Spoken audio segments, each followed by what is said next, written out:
Dois dentistas podem trabalhar por 25 anos e não terem o mesmo direito, ou seja, podem receber respostas completamente diferentes do INSS. O motivo é simples. Para a Previdência, não basta apresentar o diploma de odontologia ou provar que trabalhou em um consultório.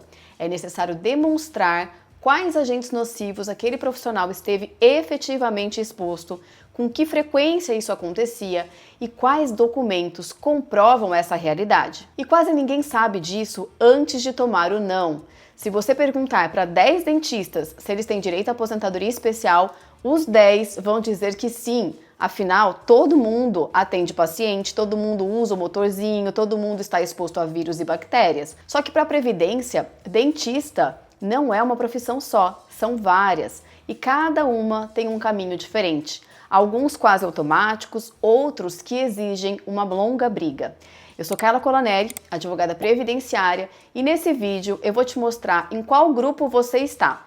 E aviso desde já, se você é clínico geral ou ortodontista, o seu caso é o mais delicado dos três e eu vou explicar exatamente por quê. Vamos começar pelo radiologista odontológico. Enquanto a maioria dos dentistas fundamenta o pedido principalmente na exposição a agentes biológicos, vírus e bactérias, o radiologista ele pode apresentar também a exposição à radiação ionizante, que é um agente físico reconhecidamente prejudicial à saúde. E isso muda tudo, porque radiação entra na categoria de risco físico.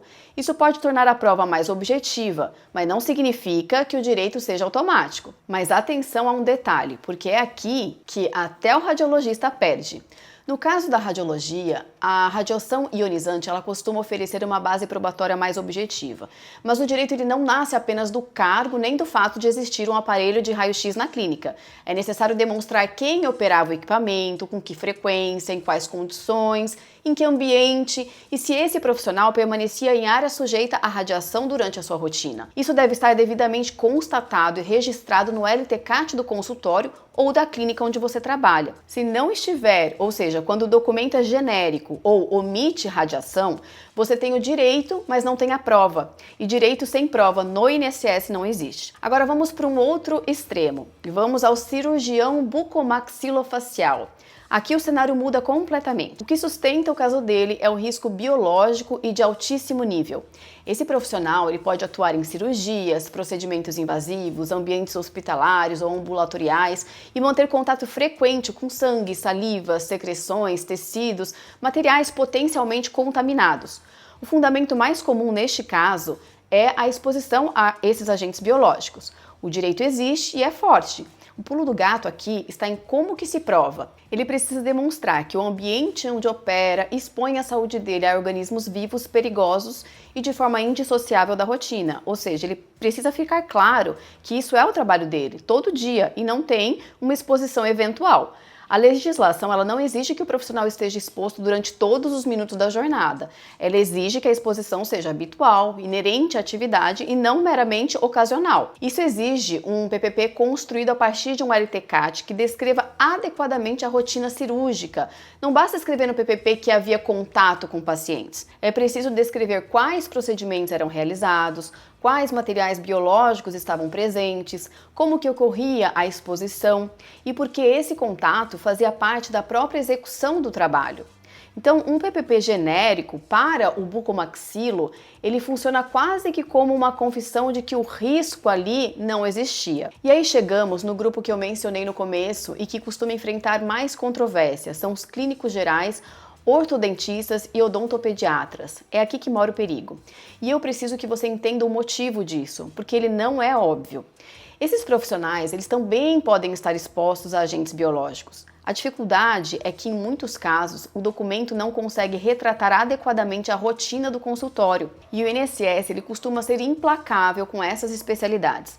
Nos consultórios em que os procedimentos aparentam menor invasividade, é comum haver maior resistência ao reconhecimento administrativo, especialmente quando o laudo descreve apenas expressões genéricas como atendimento ao público, contato com pacientes ou uso de equipamentos odontológicos. São expressões que elas dizem muito pouco para fins previdenciários. O perito do governo normalmente olha um consultório de ortodontia e ele conclui que o risco biológico ele é baixo, ou seja, que já está está neutralizado pela luva, pela máscara, mas nós sabemos que essa conclusão pode não corresponder à rotina real daquele profissional, especialmente quando há manipulação frequente de saliva, de sangue, de secreções. Só que o ônus da prova é seu. E tem um segundo erro, que ainda é muito comum.